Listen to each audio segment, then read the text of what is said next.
Hey everyone, this is Social Dissonance, also known as Shepard, and this will be a greatsword tutorial for Monster Hunter Portable 3rd. Now, this is almost exactly the same as it is from Monster Hunter Tri, and fairly similar to Monster Hunter Freedom Unite. And there's not really too much you can change with the greatsword. So, first things first, going directly into a charge, if you hold down the triangle button you'll see there, while pressing forward, if you don't press forward, looks like they did change something. I guess I should do my math a little bit better.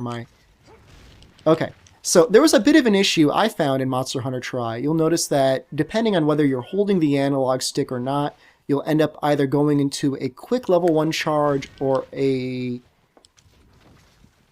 draw slash now, which just completely depends on whether or not you're holding triangle or not. Pressing triangle while you're moving will bring out a quick slash like that, and holding triangle will allow you to go into a great charge.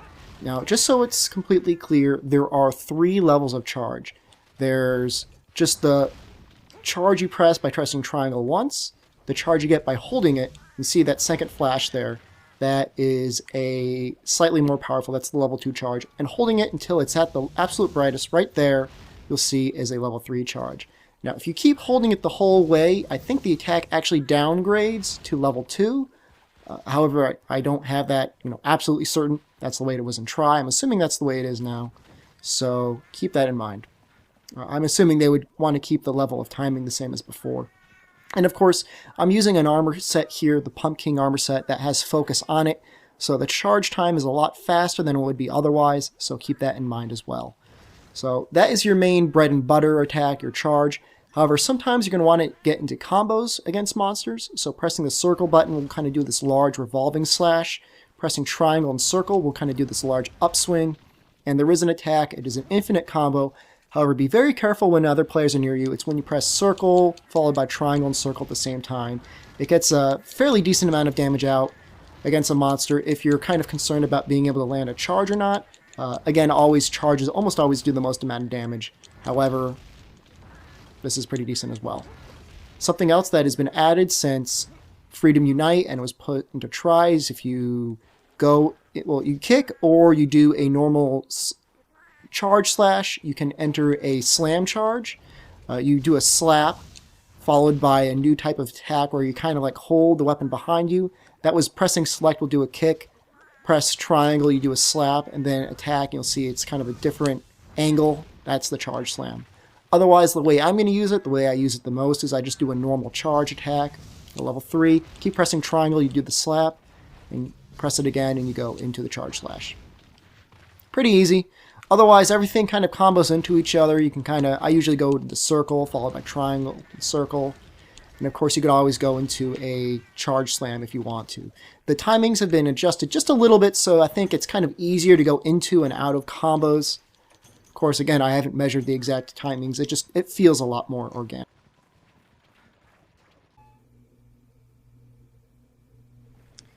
Oh, and one quick note that I don't think I mentioned was if you are holding R and you press triangle and circle at the same time, you'll draw right into a guard.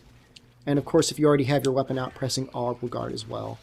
Now, it's not a particularly effective guard. It's actually one of the worst guards in the game. However, it's pretty decent at stopping why did I use that?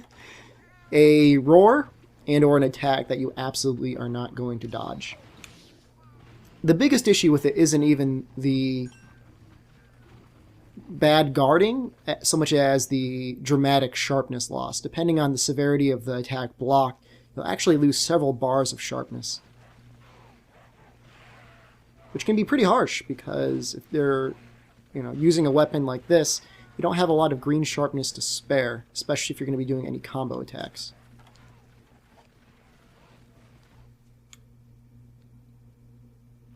With any luck, I'll be able to get a charge off on this guy before he completely freaks out. Or not at all. How sad.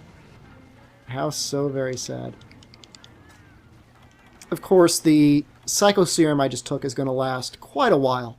It's because on this Pumpkin armor set, not only do I have focus, I also have item use increase, which doubles the length of items used, as well as Trap Expert, which halves the amount of time it takes Oh, I just completely missed it because his head went up in the air. It takes delay a trap.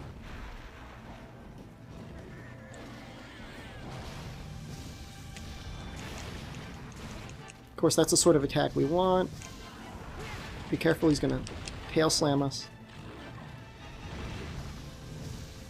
And actually, I really like that he has that attack. I think that's a cool attack because it does a lot of damage. And it kind of like can catch you by surprise. I mean, you see it coming. It's easily telegraphed. But sometimes you're just in the middle of an attack animation, you can't avoid it. It's a lot of fun trying to get out of the way before it's going to destroy you. Now, there's some people that like really complain, I think, about my use of the charge slam. They say it's not as effective as just going to another normal charge. I don't really understand where that reasoning comes from. It's nice getting the slap in. That's just a tiny bit extra damage. That's okay. But also, in addition to that, the charge slam is much more effective than the normal charge slash. Not only does it do extra damage on its own, but I think the multiplier is actually increased a little bit as well.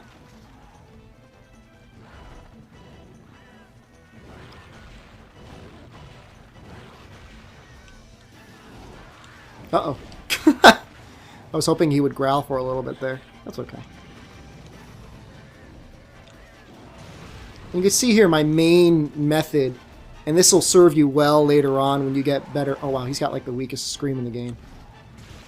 My main method is just to keep drawing my weapon. That's because later on, if you get draw critical, you'll have already developed a good habit of getting a critical attack almost every time.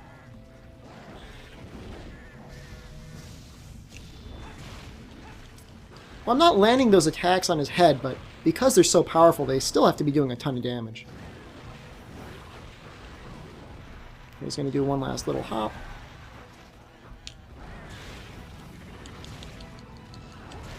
He's going to do a tail slam. Whoa, okay. Well, I guess I was just close enough to it. It's alright. Got plenty of Mega Potions. Just take one for the fun of it. And I know I got to be getting close to having to sharpen again.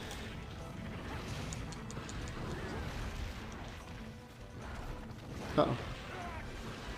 It does not draw very quickly. That was weird. I like rolled and then I started diving anyways. Yeah, there we go. You can break his face. You can chip his wings, and you can also cut his tail, which is a lot easier this time around. Just wait for a good time to sharpen. Of course, all weapons you want to stay at the highest level of sharpness you can for as long as you can. So keep getting slashes off in the tail. I can. This is not extraordinarily pro. This is not very pro great swording. It's just a quick demonstration of the weapon and how I use it.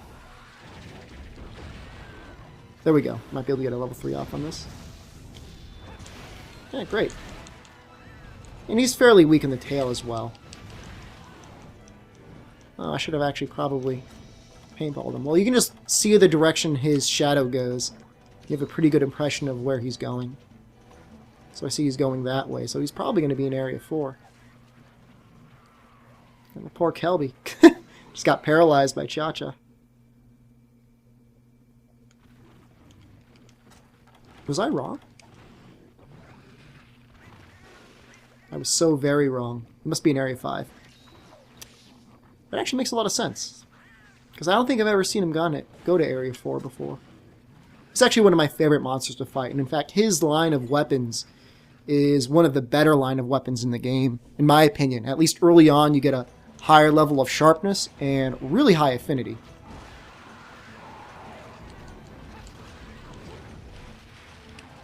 Well, he slides around when he's exhausted. That's interesting. Okay, we're actually going to get him in a trap. And I can get him in a trap really easily, because I've got Trap Master.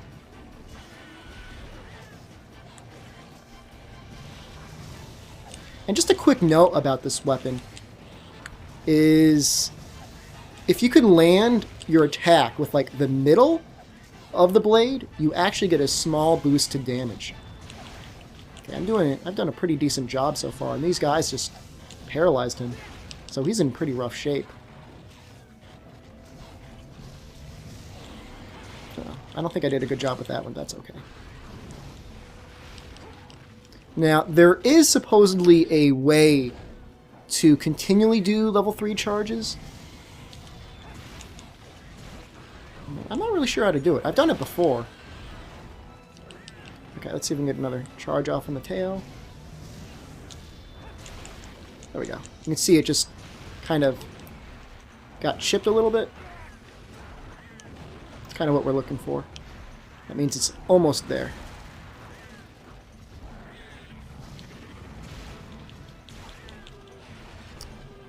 And I believe Cha-Cha has a cutting weapon, and Dinky there has a impact weapon. The Guild armor versus the Tigrex cat armor. And they're both fairly decent. I have to give a little addendum to my previous tutorial, and I don't believe the armor you give them actually changes much of anything other than how they look, and of course their armor value and resistances. I guess that probably would have been a little bit too much to code in. Instead, they just have personality, attack type, and target preference now. He might have gone to Area 9. I probably should just hit him with paintballs rather than chugging psycho serums like some sort of maniac. Oh well. Okay, let's get that tail off and then we'll be in good shape. He'll actually kill and eat a Kelby when he's hungry.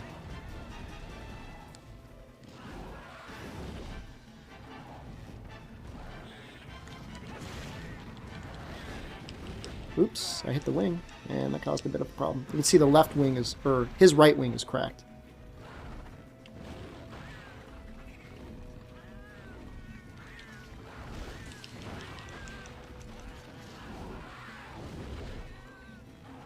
And he's doing like everything he can to keep his tail away from me.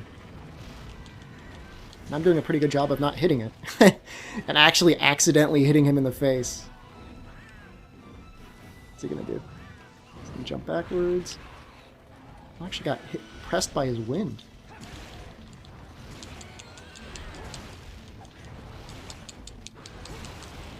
There we go. There's the tail. And he's ready to be captured. I might capture him.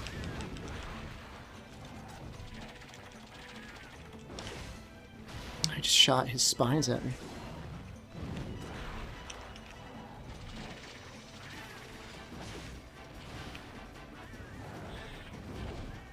Oh, he just decimated Cha-Cha with his tail there. We'll just hang out. Wait for him to come to us. Of course, he's a fairly unreliable mover. It's not like Baroth or a bunch of other monsters who you can rely to charge at you in a straight line when you need them to. So still a really fun fight. I mean, definitely not my best fight against him, especially with the Greatsword. But still fun. Oh, a quick note is, at some point you're probably going to need wood. You get wood by carving this log here. I think there's another one in Area 4 too. I think you only get one type of wood. You just get this wood. It's used in a lot of the quest weapons, or not quest weapons, Yokomo village weapons. I think that's how you pronounce it, something like that. This is just our buddy sleeping. Taking it easy. With one eye. Well, it'll be interesting to see if you have to break both wings in order to get the reward. I think you might only have to break one, but we'll see soon.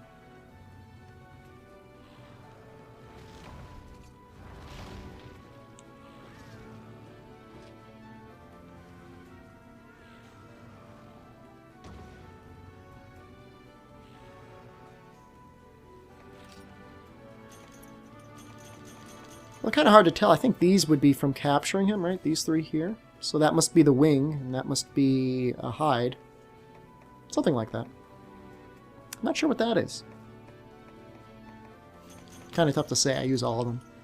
So in any case, it's going to be the longsword next. Some pretty significant changes, kind of like a fusion between Try and Freedom Unite. So stay tuned.